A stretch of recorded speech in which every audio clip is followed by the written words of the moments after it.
de Minas y Energía, a Jairo Alfonso Aguilar, gobernador de La Guajira, y a Diego Patrón, gerente Yemihuacay de La Guajira de AES Colombia. Alejandro Santos, director de contenidos y proyectos especiales de Prisa Media, será el moderador. Bienvenidos todos, adelante.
Bueno, muy buenos días a todos.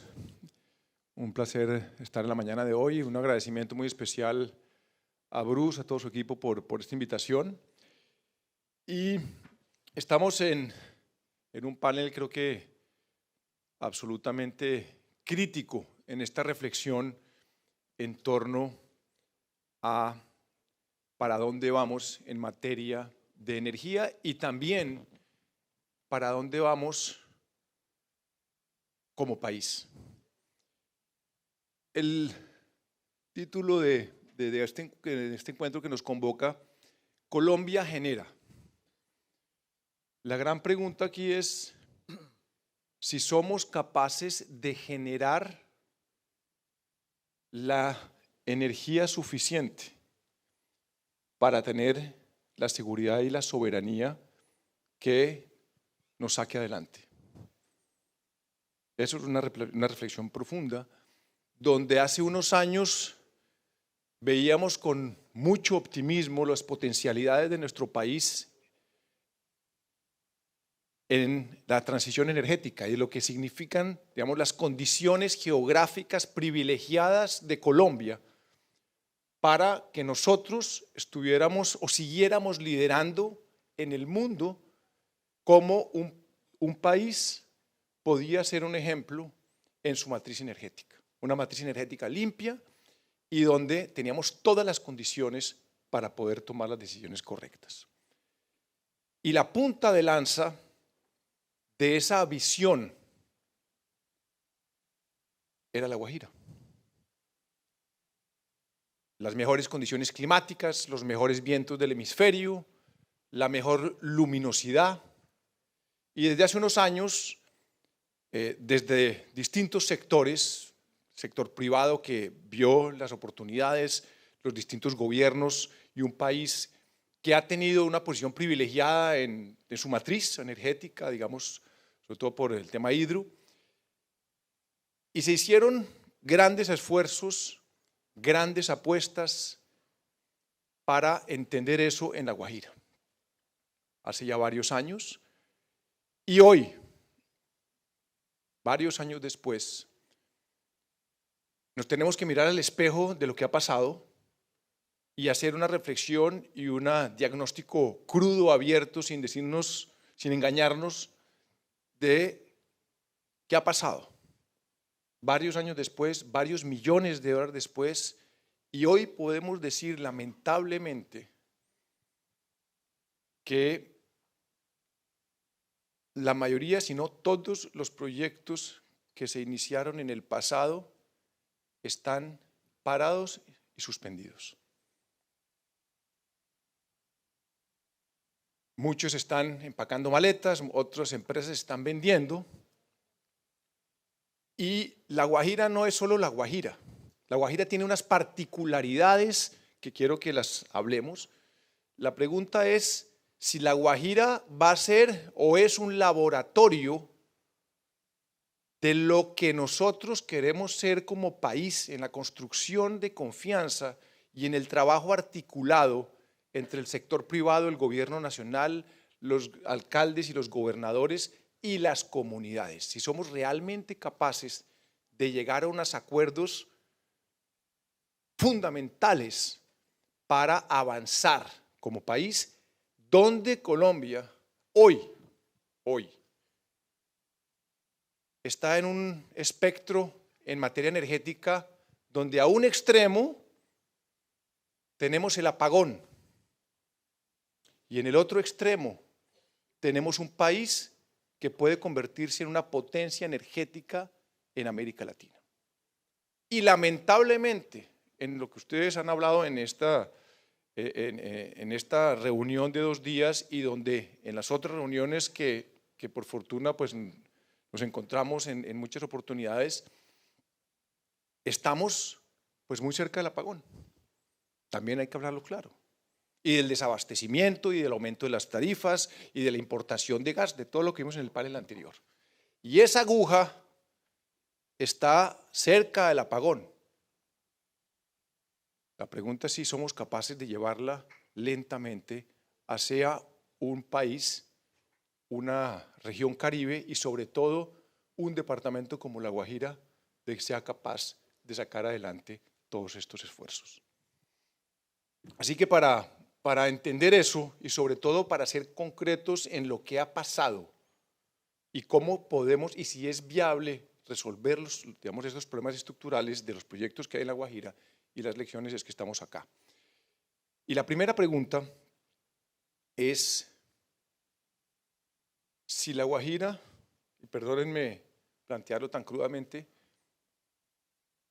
es un ejemplo de nuestro fracaso. Si podemos hablar de fracaso o no podemos hablar de fracaso con lo que ha pasado en La Guajira, con todos los esfuerzos, con todo el proceso de entendimiento por el relacionamiento público-privado, el esfuerzo del diálogo social, el entendimiento de un contexto complejo social, político y económico y étnico. Entonces, ¿cuáles son esas lecciones para ver si podemos apropiarlas y sacar adelante lo que hoy en día es una oportunidad histórica para La Guajira y para el país y sacar las lecciones para otras oportunidades que se están dando hoy en día en otras regiones de Colombia? Entonces, solo quiero, que cada uno en 5 minutos me digan si la historia de La Guajira en los últimos 10 años ha sido una historia de fracaso o no, y qué podemos hacer en ese sentido para ver si devolvemos una confianza necesaria para que el sector privado vuelva a retomar un impulso en una región tan necesitada y tan importante estratégicamente en la transición energética de Colombia como es La Guajira. Entonces, no sé quién quiera en 5 minutos tratar de darnos de una manera sinóptica esas reflexiones. Bueno, muy buenos días para todos, agradecerles a todo el equipo de la ANDI por la invitación, saludarte de manera muy especial, Alejandro, Diego, a nuestro querido doctor Amílcar. ¿Puedo hacer perdóname, te interrumpo? En el Día de la Mujer tengo que decir, nos hizo falta a la senadora Peralta, que lamentablemente no pudo acompañarnos. Este panel de hombres en el Día de la Mujer, pues quiero pedir disculpas por no estar acá. Estaba pues muy entusiasmado de que nos pudiera acompañar. Lamentablemente no pudo estar en el día de hoy. Así que pues disculpas públicas en representación de todos los hombres que están en este recinto de que no tenemos una mujer acá. Perdón, gobernador. Sí, felicitar de manera muy especial a todas las mujeres que se encuentran acá hoy en su día. Alejandro, a mí no me gustaría hablar de fracaso. Yo creo que en este tiempo hemos tenido son dificultades y debemos comenzar diciendo que el departamento de La Guajira necesita primero una buena articulación. Desde un comienzo, la falta de presencia del Estado en un territorio tan disperso, tan complejo, ha sido una de las principales causas, sobre todo en las dificultades que estamos viviendo en este tiempo, porque la deuda social hoy se la están cobrando a las empresas. Y eso es lo que ha generado estas dificultades que hoy tenemos y que la dinámica de la transición energética no sea tan positiva. ¿Qué debemos hacer? Pues lo primero es comenzar a articular de la mejor manera algo que tomo de las palabras que decía Fran.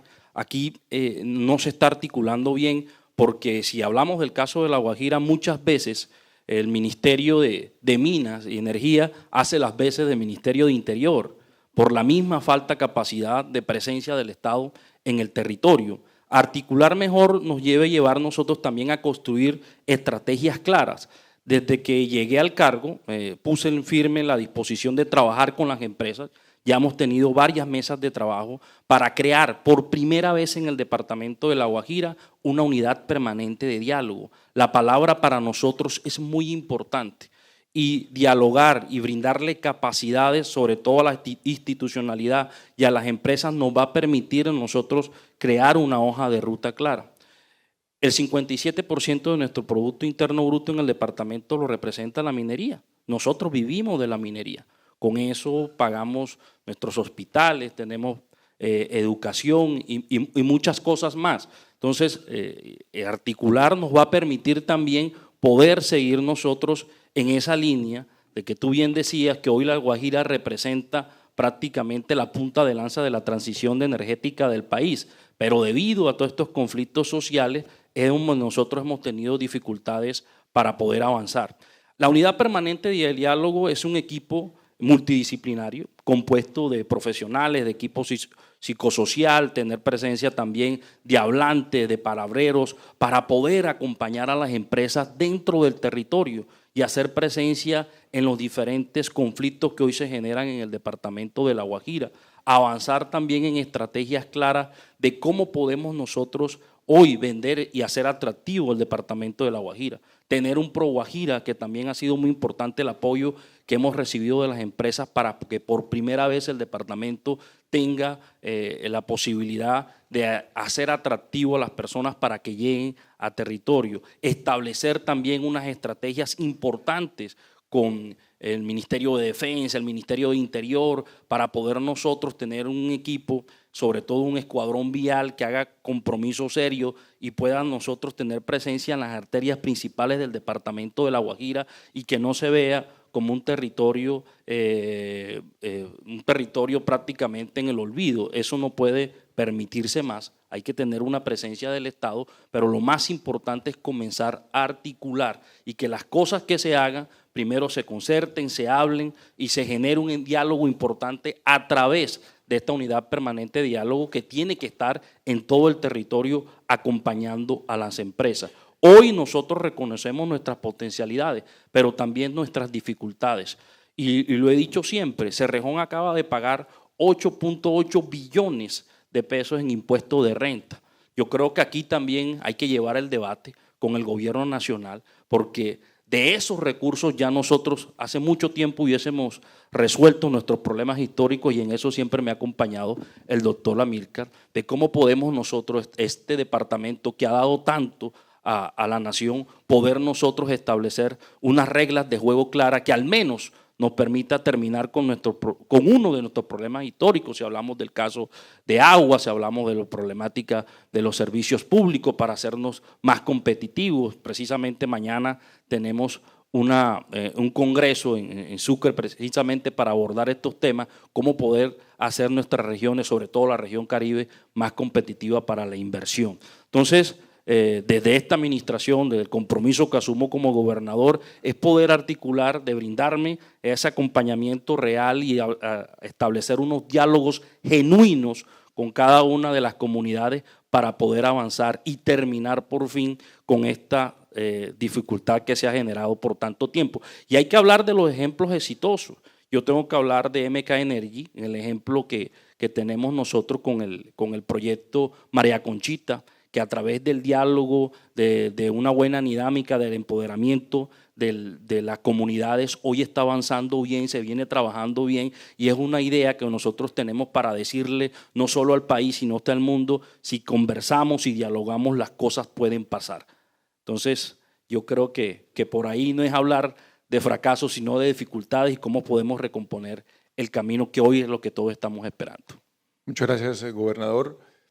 Vaya pensando en esa ruta y esa articulación desde los gobernantes regionales y locales en La Guajira, que las lecciones y lo que falta por hacer para poder sacar adelante un tema que hoy en día está paralizado y que, digamos, de esas lecciones podemos empezar un poquito a tener un nuevo capítulo en esta historia y, si es posible, ese capítulo.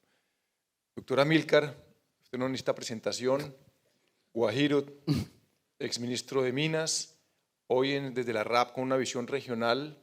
Estos temas son de su corazón hace décadas.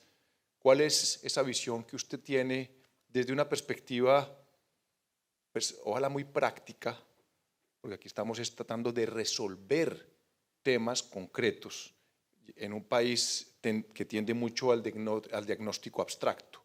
Entonces, doctor Amílcar, 5 minutos Gracias, Alejandro. introductorios. Y muy buenos días a todos y sobre todo a todas.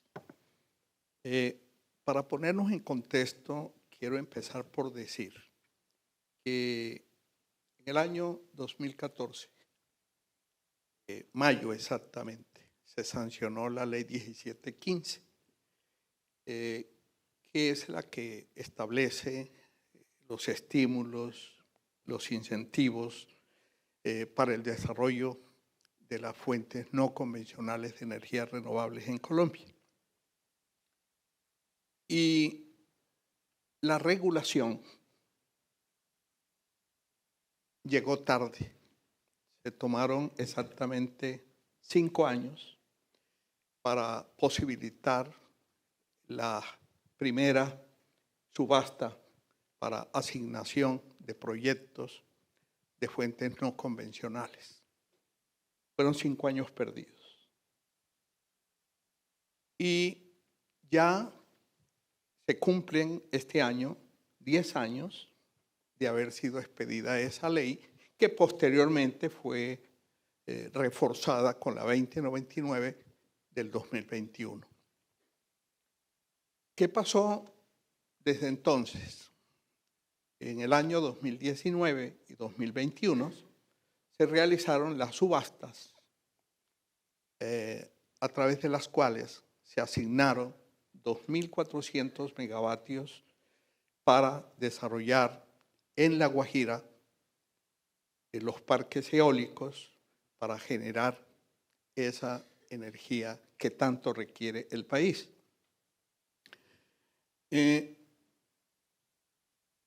Esto significó que Colombia lograra un posicionamiento desde el punto de vista del desempeño de la transición energética.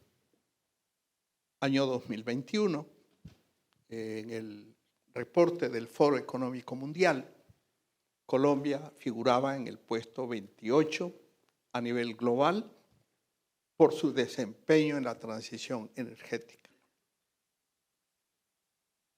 El año pasado salió el último reporte que se conoce.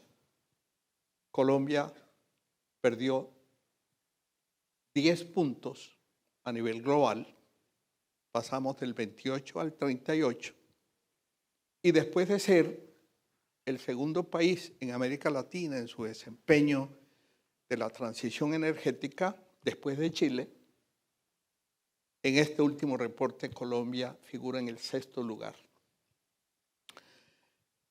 ¿A qué obedece esto? A la virtual parálisis que se ha dado en la ejecución de los proyectos de los parques eólicos y, desde luego, de la línea colectora. La línea colectora ha tenido un atraso ostensible, al punto que esa línea colectora que ha debido estar en el año 2022, cuando debían haber entrado los primeros parques eólicos, si se cumple el cronograma que se tiene en estos momentos, tendremos esa línea colectora en abril del año entrante. Esto quiere significar que si llegaran a entrar algunos proyectos en lo que falta el año, lo que resta de este año, allí lo que tendríamos no sería unos parques eólicos, sino unos parques de ventiladores. Porque no habría forma de inyectar esa energía al sistema interconectado nacional. Ahora, ¿a qué ha obedecido estos atrasos? Atrasos que están afectando la seguridad, la firmeza y la confiabilidad del sistema interconectado nacional. Porque es que este atraso se viene a sumar al atraso de otros proyectos muy importantes en el país. El mayor de ellos, Hidroituango, que ha debido entrar en el 2018. Al día de hoy tiene operando 4 de las 8 unidades. Y esto tiene al país, como tú mismo lo decías, y lo conversábamos, están dando por la cornisa, porque tenemos una estrechez entre oferta y demanda, al punto que el margen que hoy tenemos entre oferta y demanda está alrededor del 5%. O sea, aquí para que no tengamos un apagón, el sistema debe operar como un relojito suizo. En el momento en que haya la falla de una planta importante o que salga incluso a mantenimiento, nos ponen apuros. Y ese atraso se está dando no solamente en generación, sino en transmisión, al punto que nosotros desde mediados del año pasado, aquí en la región Caribe, en donde estamos, hemos estado sometidos a un racionamiento de energía. Que XM, que es la que opera el sistema, la llama eufemísticamente demanda no atendida. Pero eso es racionamiento. Llevamos meses con racionamiento. Lo que pasa es que este país es tan centralista, Alejandro, que mientras no llueva en Bogotá no se reconoce que hay invierno en el país. Si esto que estamos viviendo aquí en la región Caribe sucediera en Cundinamarca o Bogotá, sería noticia primera plana en todos los periódicos. Ahora, ¿qué es lo que tiene frenado el avance en la ejecución de esos proyectos? Básicamente, las demoras en licenciamiento ambiental. Y esa responsabilidad no es, como se ha pretendido endilgar, a la Corporación Autónoma Regional. Porque es que desde Bogotá, lo que se dice por parte del Ministerio de Ambiente es que el problema está en las regiones, que las corporaciones autónomas son inoperantes, que están politizadas, que están clientelizadas. Yo no voy a controvertir si eso es verdad o no. Lo cierto es que tanta responsabilidad tienen las corporaciones regionales como lo tiene también el Ministerio de Ambiente y también la ANLA, que se han demorado una eternidad en tramitar y expedir esas licencias ambientales. Y algo muy importante que a este propósito que quiero recalcar, muchas veces a la hora de la expedición de las licencias ambientales se pierde de vista, y esto es lo que está pasando aquí, en donde estamos con el proyecto del Canal del Dique, es que hay que, al evaluar para definir una licencia ambiental, se debería también tener en cuenta cuál sería el impacto de no ejecutar los proyectos. Y el otro aspecto, para redondear mi respuesta, está en el tema de las consultas previas. Sí. Y en ese sentido, a mí me parece que el Ministerio del Interior, que tiene una unidad, una dirección de etnias y tiene otra dirección de consultas previas, han brillado por su ausencia en estos procesos y han dejado a las empresas solas, sin hacerles un acompañamiento y hacerle un acompañamiento también a las comunidades para que las consultas previas fluyan. Dejo allí. Muchas gracias, Amílcar, y creo que es una gran introducción para que Diego precisamente nos cuente desde el sector privado y en especial desde AES, que se la ha jugado por La Guajira desde hace muchos años con proyectos muy ambiciosos, de entender la relación entre desarrollo y cultura, porque si bien el tema de las licencias es un tema nacional, yo creo que en La Guajira pues el tema de las comunidades es aún más prioritario y la gran dificultad que ha habido es la incapacidad de llegar a unos acuerdos con las comunidades para sacar adelante los proyectos.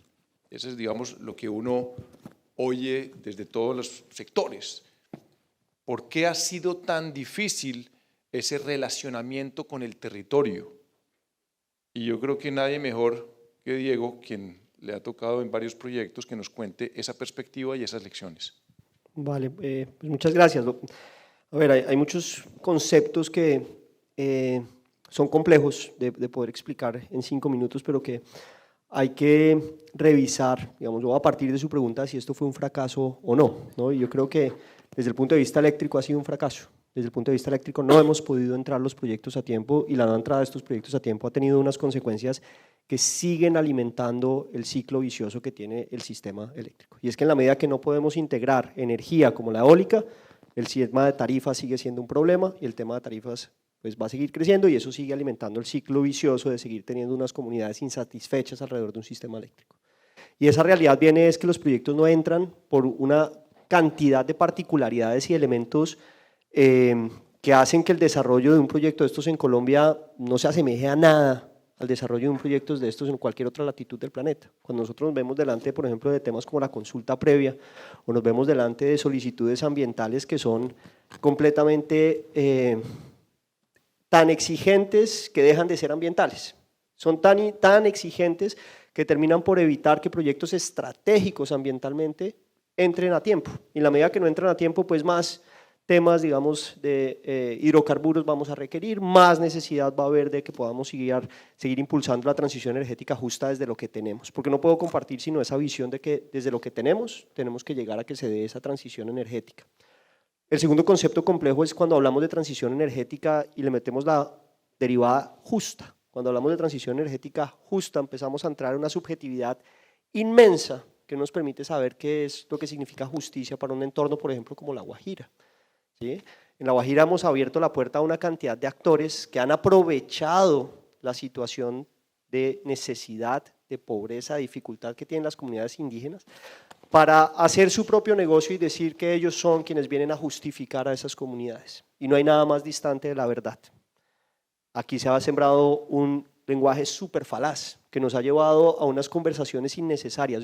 Me encantó cuando dijo que había una cantidad de conversaciones innecesarias porque es que estamos sumergidos en una cantidad de conversaciones innecesarias y especialmente en La Guajira.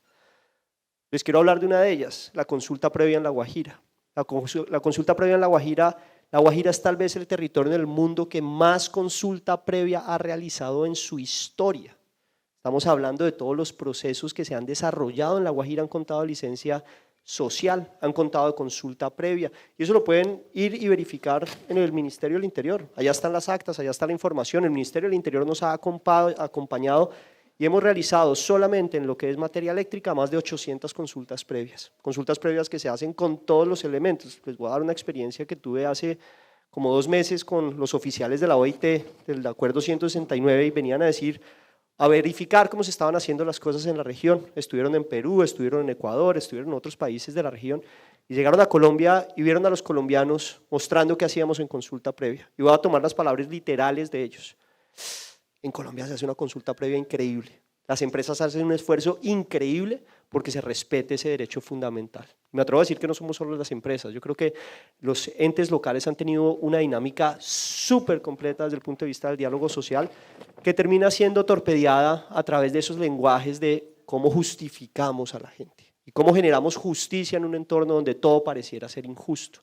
Y resulta que ese debate lo que está evitando es que efectivamente podamos causar desarrollo social.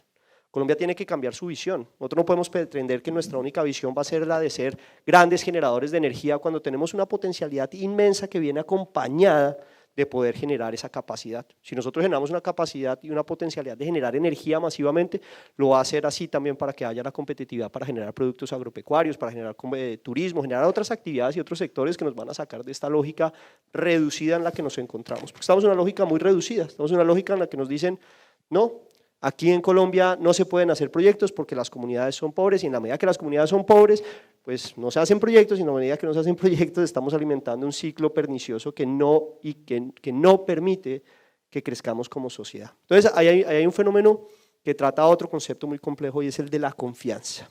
Aquí se hizo un esfuerzo inmenso por destruir la confianza sobre La Guajira y ese fenómeno está llevando a que hoy estemos todos muy pesimistas delante de si La Guajira es viable o no es viable. La Guajira en términos energéticos es tener la meca. No hay otro fenómeno energético en el país sobre el cual podamos decir, oiga, tenemos un potencial y una oportunidad gigante. Cuando nosotros miramos los ejercicios solares, los cuales también acompañamos y sobre los cuales también creemos debe desarrollarse la industria, no se parecen en nada al viento de La Guajira. No se parecen en nada en las capacidades que tienen de traer un aporte a la zona que más energía necesita. Milcar cuando decía, oiga, es que no llueve en Bogotá y entonces aquí no nos enteramos, realmente la región tiene soluciones de generar y abastecerse directamente desde La Guajira y eso tiene unas enormes implicaciones sobre los costos del sector eléctrico. Primero desde la generación, pero también desde dónde estamos trayendo la energía para que el sistema se abastezca, cómo desarrollamos las redes y demás. Entonces yo diría que eléctricamente es un fracaso, socialmente es una gran oportunidad, porque si hemos logrado es hacer visibilizar todas estas condiciones que tienen que salir del espectro mesiánico, porque estamos muy metidos en la idea de que alguien va a llegar a solucionarle todos los problemas a La Guajira, entonces llega el proyecto de agua de los que llega y resuelve los problemas y todos conocemos eso, Amílcar, Robert, sabemos que eso ha pasado en La Guajira cuántas veces, esas bonanzas han llegado muchísimas veces y al final los proyectos no se sostienen, no se mantienen. Y hay un fenómeno de la gobernanza y es cómo estamos creando esa gobernanza que a través de no solamente el cumplimiento de los derechos son esenciales, o sea, los derechos a las comunidades se les cumplen porque es que a eso estamos comprometidos, pero hay una perspectiva que no es visible y es la perspectiva de los deberes y eso está consagrado inclusive en la Constitución. La Constitución le dice a las comunidades, ustedes también tienen unos derechos de gobernanza que hoy no se ejecutan. Hay unas experiencias, pero dejando muy corto, pero unas experiencias muy interesantes en cómo creamos estructuras de gobernanza y creando esas estructuras de gobernanza generamos un relacionamiento mucho más efectivo. Para allá voy. Y quiero arrancar con usted, Diego, y es que es claro que ha habido, digamos, desde el punto de vista político, hay unos estímulos y ha habido un acompañamiento por parte de los gobernadores y los alcaldes que están interesados en que estos proyectos de desarrollo avancen. Unos mejores que otros, pero es una realidad. Desde el punto de vista económico, están todos los incentivos económicos para que estos proyectos avancen.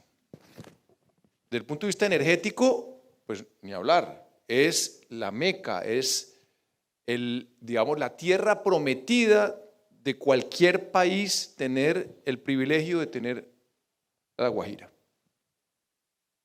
Desde el punto de vista social, hay todo un laboratorio interesantísimo donde todos los expertos internacionales que vengan a Colombia dicen, ustedes han hecho la tarea como no se ha visto. Hay un acompañamiento desde todas las perspectivas porque además estamos abocados a que este es el futuro. Y uno dice, bueno, entonces, ¿Dónde está el problema? Y el problema, y ahí va el tema de la gobernanza, terminando, y es, bueno, aquí hay un tema antropológico, aquí hay un tema donde la cultura nuevamente, y el tema de la gobernanza en la cultura de comunidades es, digamos, cómo uno resuelve, entendiendo los derechos y una constitución pluriétnica y multicultural que potencia a esas comunidades y que por fortuna la tenemos, pero que conspiran nuevamente contra estos incentivos donde todo el mundo parece estar de acuerdo, pero nada avanza. Ese es el problema real. Y estamos en un punto, como dice Amílcar, caminando en la cornisa. Es que los temas ya estamos a 2025 de importación, entonces uno empieza a hacer los cálculos de las tarifas para dónde van hasta que lleguemos allá. Y La Guajira, tengo entendido, en todos los proyectos que están parados, está represado, congelado el 17 y 18% de la oferta en energías limpias del país. Entonces, y ahí mi pregunta, Diego, es, usted que ha trabajado, ¿no? Usted que ha estado en una posición donde ha tenido que durante varios años hablar con estos actores en el territorio para ver cómo avanzan estos proyectos, ¿cuál sería para usted ese nudo gordiano que impide que avancemos entendiendo que el gobernador está listo, el alcalde está listo, el gobierno está listo, porque también el gobierno ha ido apoyando, no es que el gobierno no se aparezca, el gobierno es el más interesado en que esto salga. Es que ¿quién no quiere ser el abanderado de la transición energética? El gobierno de Duque pues era de sus banderas y fue varias veces. Bueno, entonces está el gobierno listo, está las alcaldías, está la gobernación, están las empresas, están invirtiendo miles de 400.000 millones de pesos en proyectos sociales. Eso es un platal. Nuevamente, ¿cómo resolvemos ese nudo gordiano? Y no sé si me equivoco diciendo, ¿cómo resolvemos la dinámica sociocultural de gobernanza, si es que ahí está el nudo gordiano o no, para poder avanzar? Y si ya con todo el camino recorrido, que también es una ventaja y una desventaja, porque es que cuando uno ya empieza a desgastar el diálogo, se puede, digamos, desarmar eso. ¿Qué habría que hacer para darle un nuevo impulso? Y si todo se centra en un tema de gobernanza cultural. Buenísimo. Digamos, yo le puedo decir con cifras que la aceptación social de los proyectos de La Guajira es altísima. Se lo puedo decir con cifras de las comunidades, de los procesos protocolizados.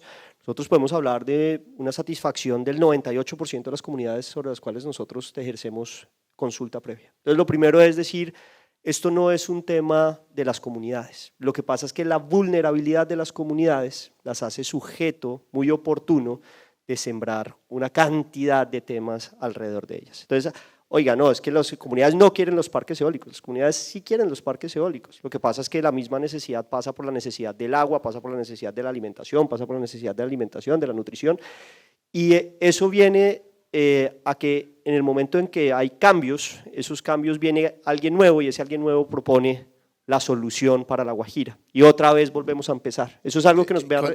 Cuando dice alguien nuevo, ¿es quién? No, puede ser, digamos, o a través de los cambios de gobierno, o puede ser inclusive organizaciones internacionales que han llegado, digamos, con una premisa, por ejemplo, indigenista, con muy poca conexión realmente con lo territorial. ¿Sí? Cuando uno mira situaciones, por ejemplo, como ocurrió con lo que fue el desarrollo regulatorio de la OIT, es que cuando hablamos de consulta previa, hoy entendemos que es la consulta previa, pero yo conocí un ministerio del Interior donde la consulta previa era un funcionario que atendía a todo el país y respondía a las certificaciones de solicitud de procedencia de consulta previa con una carta donde decía, sí, hay comunidades indígenas. O sea, había cero conocimiento territorial, había cero conocimiento de cuáles eran los usos y costumbres, y entonces nosotros adoptamos un requisito que nos dice que tiene que ser bajo usos y costumbres. Y entonces, bueno, ¿y eso qué es? Porque resulta que el país en el año 93 o 94, cuando esto entra, lo asume, no sabe qué son los usos y costumbres en realidad. Entonces usted llega a unos territorios en donde tiene que llevar a cabo unas prácticas de negociación con un elemento que le dice, ¿será que yo sí estoy negociando según los usos y costumbres? Y resulta que eso se presta para muchas malinterpretaciones. Se puede decir que los usos y costumbres son los regalos o que los usos y costumbres es llegar adelante con recursos económicos. Se puede pensar que los usos y costumbres porque es que esa es la manera cultural de llevar a cabo el tema. Solamente hasta hoy, yo diría que de mi experiencia solamente por ahí hasta el año 2018, 2019, realmente Colombia empieza a tener una realidad clara de qué es la consulta previa. Imagínense todo el tiempo que pasó para que nosotros comprendiéramos que la consulta previa no era esa práctica de negociación, sino que la consulta previa era realmente un diálogo genuino con el territorio que convoca a los actores de ese territorio no a lo monetario, sino a las acciones que van a concluir en mejoras en esa vida. ¿Sí? Entonces ahí es donde nosotros tenemos una absoluta esperanza en que impulsando los deberes de esas comunidades, en el sentido que si ellos quieren que efectivamente se dé el gobierno propio de sus territorios, tienen que ejercer esas acciones para que el gobierno propio sea efectivo. Nosotros hemos avanzado en la consolidación, por ejemplo, de lo que son las asociaciones de autoridades indígenas. El país tuvo que haber avanzado en las ETIs, en las entidades territoriales indígenas que están establecidas en la Constitución. Eso no se ha podido hacer por un tema político, pero desde el punto de vista de los efectos prácticos de la gobernanza, esos territorios tienen que tener la capacidad de ejercer una accountability de lo que están haciendo en sus territorios, y eso es una de las claves importantes, generar que esa gobernanza territorial conecte con la gobernanza regional y de ahí conecte con la gobernanza país. Ok, Diego, precisamente, gobernador, hablando de gobernanza y de esa gobernanza territorial y de la gobernanza en las comunidades, ¿cómo está viendo usted qué papel debe jugar, digamos, ese liderazgo desde lo político que usted está, digamos, encabezando en ese departamento para tratar de resolverlo y para tratar de avanzar, digamos, en un momento en que todo, pues, digamos, parece no, está totalmente empantanado y con muchas desconfianzas y mucho, digamos, un viento a favor que se está volviendo un viento en contra? Alejandro, lo primero, nosotros tenemos que pensar a La Guajira en los próximos 30 años y pasa necesariamente por nuestros sectores estratégicos, el sector agroindustrial, sector turístico, especialmente el sector de las energías renovables, pero no podemos seguir pensando o viendo a La Guajira como un archipiélago donde cada isla es independiente y cada quien se cree el gran salvador de La Guajira. Eso no funciona así. Y los grandes errores que se vienen cometiendo precisamente es por eso. Yo creo que es válido estos espacios para poder articular y llevar una iniciativa clara. ¿Qué podemos hacer para que la gobernanza del territorio, de los entes territoriales, del gobierno nacional puedan articular y llevar una solución real y efectiva que lógicamente las comunidades vean en esa gobernanza la posibilidad de hacerle frente a sus problemas históricos? Te cuento un ejemplo. Nosotros ahora venimos trabajando con el Grupo Aval.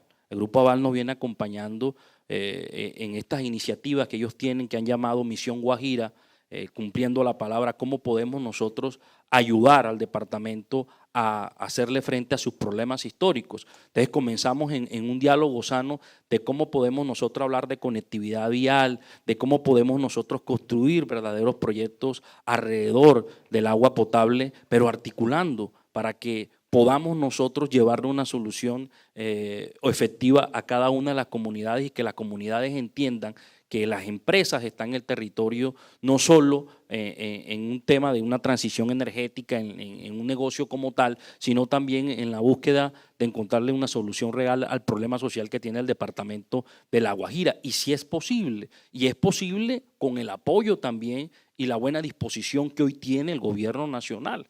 Y hablábamos, por ejemplo, del tema de conectividad, y un ejemplo claro es la vía a la Alta Guajira. La vía a la Alta Guajira es lo que nos va a permitir a nosotros cerrar las brechas de desigualdad en el territorio, poder llevar nosotros futuro a esos territorios tan alejados y con tantas dificultades, pero lo podemos hacer entre todos poniéndonos de acuerdo y hablar un lenguaje claro que nos permita a nosotros decirle, por ejemplo, como te decía ahora, si La Guajira está pagando en impuesto de renta a Cerrejón estos recursos, ¿por qué nosotros no podemos priorizar estos temas? Y así las mismas comunidades se están dando cuenta de que las soluciones reales y efectivas llegan al territorio. Aquí hay que ponernos de acuerdo y pensar, como lo dijo Diego, en esos sectores estratégicos para hablar de otra Guajira, una Guajira que tiene 403 kilómetros de costa, donde hay unas altas posibilidades de conectarla al mundo, de hablar nuevamente de un Puerto Nuevo que hoy nos necesita para poder nosotros recuperar nuestra soberanía alimentaria. Y eso entre todos lo podemos articular y en eso venimos nosotros trabajando. Ya con Diego nos hemos sentado en varias mesas para poder recuperar esa gobernanza que hoy se necesita, Alejandro. Gobernador, antes de la palabra a Amílcar, aquí, digamos, creo que hay un factor que empieza a hacer la diferencia y es el factor tiempo. Sí. Aquí hay un sentido de urgencia, Sí. aquí hay un agotamiento, aquí hay una desconfianza y una gente que se está yendo de La Guajira, hablarlo claro. Las potencialidades de La Guajira, todos las conocemos. Los problemas estructurales sociales, pues es una de las vergüenzas de Colombia.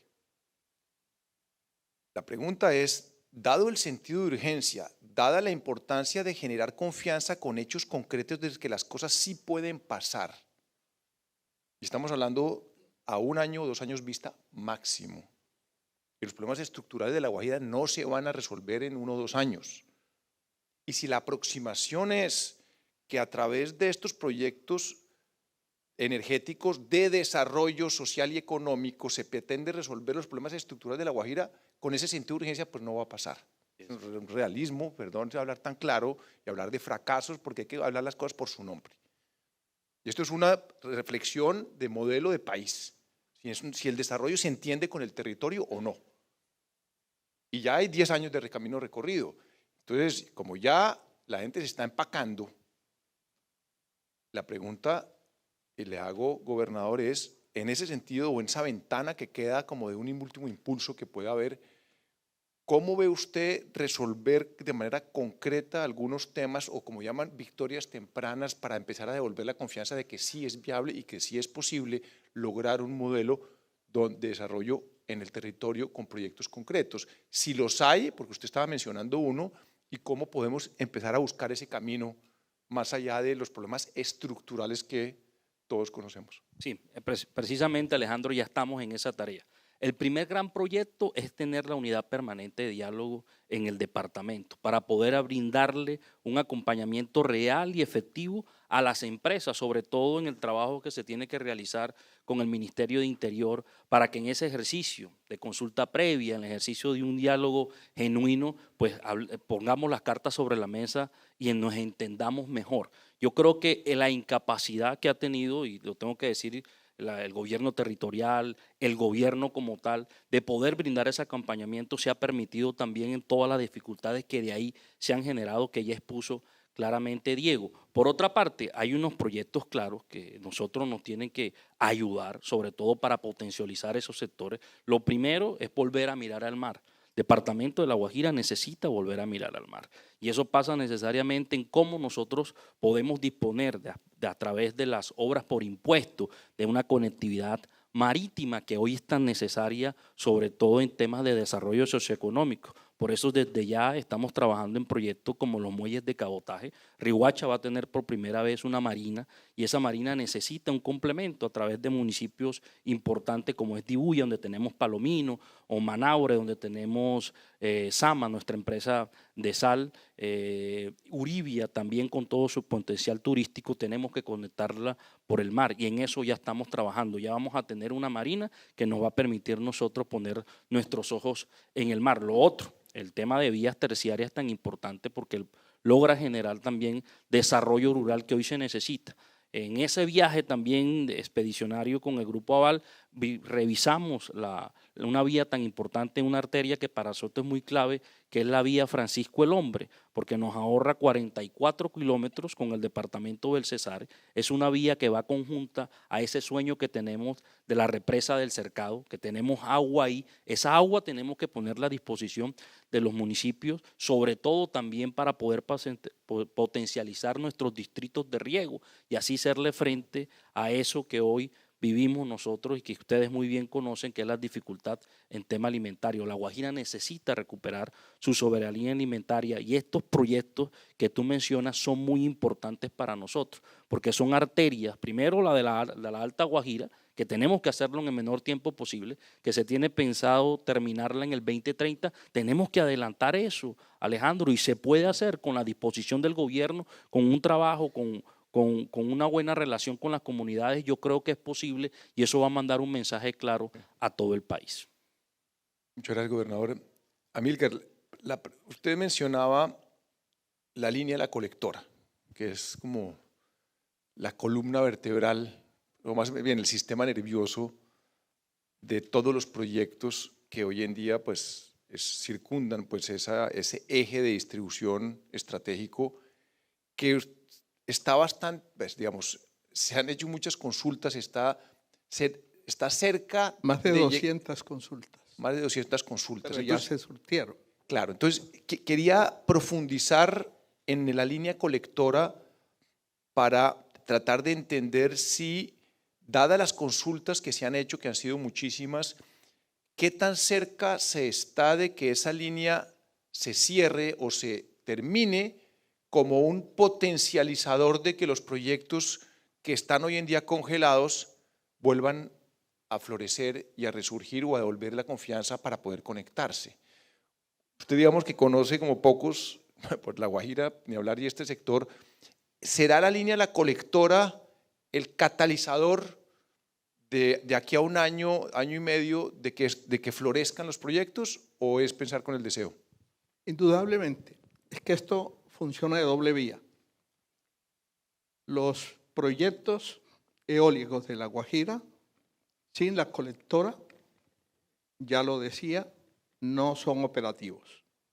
Pero a la vez, y ya esto empieza a ser preocupación del Grupo de Energía Bogotá, es si nosotros terminamos el proyecto de la colectora para abril del año entrante, ¿será que tendremos la energía que necesitamos transportar para hacer operativa la línea? Entonces, esto tiene que ir par y paso. Es decir, destrabando la marcha de los proyectos. Yo soy optimista de que aquí no va a haber más deserciones, porque en la medida en que, como el compromiso que ha mostrado el gobernador y el departamento, y en la medida en que se superen los desencuentros que hay con las comunidades, que hay que mirar que eso, hay factores de parte y parte que han contribuido a ese desencuentro. Uno tradicionalmente en La Guajira lo sabía, y dentro de esas prácticas milenarias de ellos, que el entendimiento de quien llegara a sus territorios con esas comunidades era con las autoridades tradicionales. Pero de pronto eso empezó a cambiar y aparecen unos líderes que terminaron por desplazar a las autoridades tradicionales, y esto dio cabida también a los impostores, unos que suplantan ya no solamente a las autoridades tradicionales, sino también a los verdaderos representantes de las comunidades. Y esto ha hecho carrera en donde pulula el oportunismo, y a eso han contribuido algunas empresas que equivocadamente, con malas prácticas, han terminado por estimular esas prácticas transaccionales en los territorios, al punto que ya se conocen muchos casos en donde las empresas se han sentado a hacer la consulta previa, a dialogar con las comunidades, y esos impostores terminan por decir, cuando la empresa le dice, mire, nosotros podemos resolverle el problema del agua, nosotros podemos contribuir a resolverle el problema de salud. No, señores, necesitamos cash. que nos paguen en efectivo. Entonces, ese tipo de situaciones se han venido suscitando. Pero también ocurre que de parte de algunas empresas recurren, y eso es normal que ocurra en la ejecución de este tipo de proyectos, a la tercerización de ciertas fases del proyecto. Y esos terceros, como no tienen vocación de permanencia en el territorio, y lo que les interesa es cerrar la ejecución de la fase a él encomendada, muchas veces recurren a malas prácticas que terminan por generarle conflictos a las empresas que son las que tienen vocación de permanencia en el territorio. Yo le pongo un solo ejemplo, que lo conocí la semana pasada. Yo estoy seguro que la empresa, el Grupo Energía de Bogotá, ni idea de que cosas como esas se pudieran dar. Me pude enterar de cómo ese tercero que viene negociando los predios por donde va a pasar el tendido de la red, aprovecharon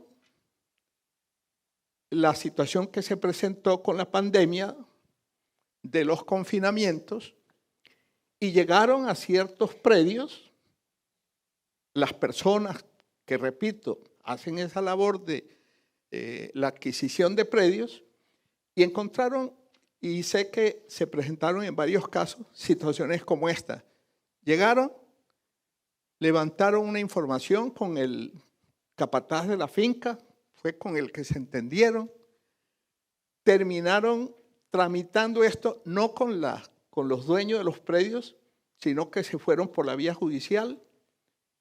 Y cuando vinieron a enterarse, que ya se levantó el confinamiento, todas estas cosas, se enteran ahora, cuando se sientan a negociar, le dicen, no señor, es que ya nosotros le giramos a la Agencia Nacional de Tierras porque este predio no tenía dueño.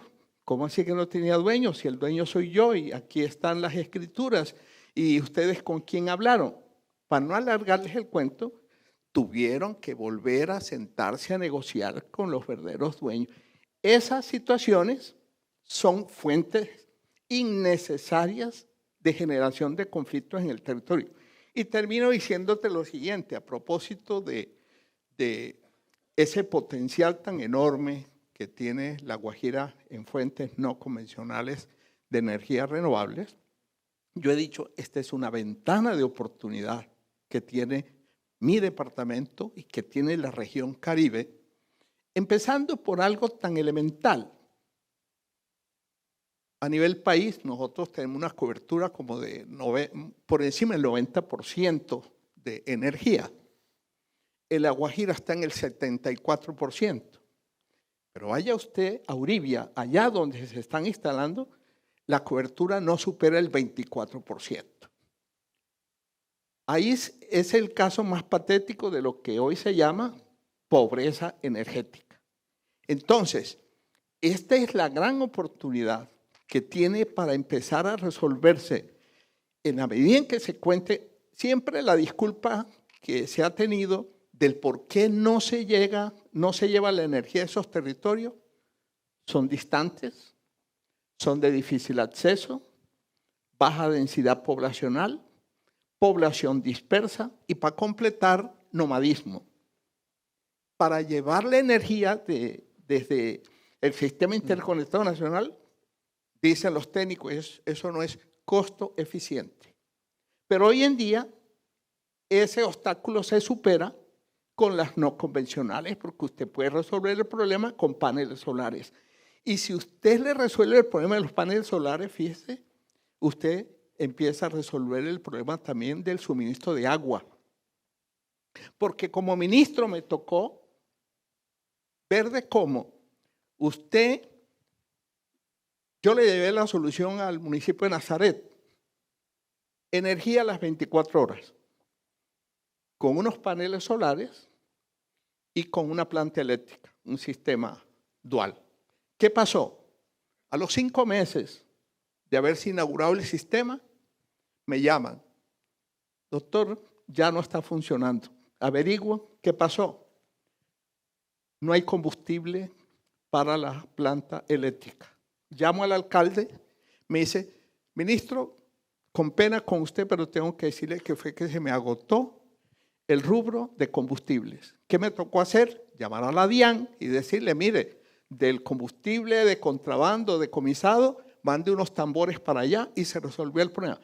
Entonces, cuando no era que no había combustible, era que se dañaba la motobomba. Ese problema ya queda resuelto. Corpo Guajira tiene una serie de pozos que están operando el bombeo con paneles solares. De manera que este es el tipo de soluciones, pero tenemos que pensar en grande. El gran sueño, no de La Guajira, sino de la región Caribe, y diría yo que del país, es el desarrollo del clúster del hidrógeno. Y eso no va a ser posible si no entran los parques eólicos en La Guajira. Ya tenemos aproximadamente unos 600 megavatios instalados de energía solar fotovoltaica, pero con esa fuente y no contando con la de La Guajira, va a ser imposible que ese desarrollo, que va en línea con la reindustrialización de la que está hablando el gobierno, se puede dar desarrollando ese clúster. Bueno, muchísimas gracias, Amílcar. Tengo, pues imaginarán, innumerables preguntas en torno a esta discusión tan apasionante y que va al corazón realmente de lo que entendemos significa el desarrollo, significa, digamos, el trabajo, el liderazgo colectivo para avanzar hacia pues, un futuro con mayor equidad y pues La Guajira siendo lamentablemente un símbolo de la inequidad de nuestro país y de la falta de presencia del Estado y una cantidad de problemas estructurales. Pero pues se nos acabó el tiempo. Solo a manera de conclusión y agradeciéndoles muchísimo esta conversación, es, digamos, que aquí confluyen tantos factores donde la complejidad y los problemas estructurales no se pueden convertir en una maldición para poder avanzar. Hay un camino recorrido, hay un aprendizaje, hay unos factores de flagelos históricos, de problemas que vienen de atrás, que van cambiando en el tiempo, porque los gobiernos cambian, porque las regulaciones cambian, porque las comunidades, los nuevos liderazgos que surgen, una serie de circunstancias donde pues uno va evolucionando, pero donde es muy importante tomar las decisiones correctas para poder avanzar. Hoy estamos, volviendo a la metáfora de la cornisa, caminando al filo de la navaja, donde si no tomamos esas decisiones, pues este país va a retroceder enormemente. Ya retrocedimos 10 puntos, seguiremos cayendo. Esperemos que al menos esa situación de tensión, y de tensión, no solo de tensión del colchón que se está reduciendo, sino de otro tipo de tensiones sociales, políticas y económicas, nos lleven a que tengamos como país, como sociedad, como gobierno, como sector privado, la capacidad de resolver este problema en La Guajira.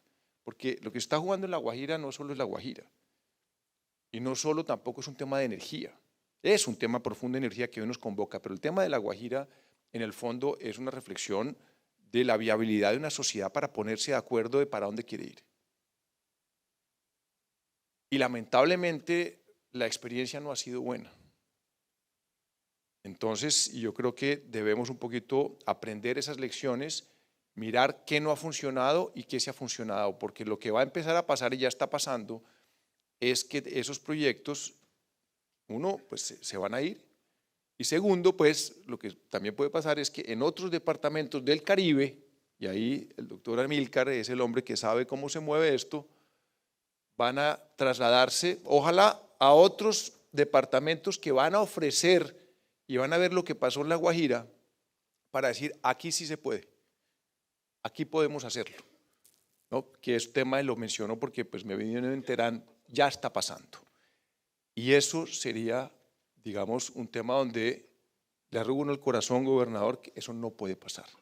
Eso no puede pasar. Así que pues yo creo que aquí está el sector responsable de que eso no pase y tenemos una ventana muy corta para tomar las decisiones correctas. El último impulso, así que muchísimas gracias y pues un aplauso aquí para nuestros invitados. Muchísimas gracias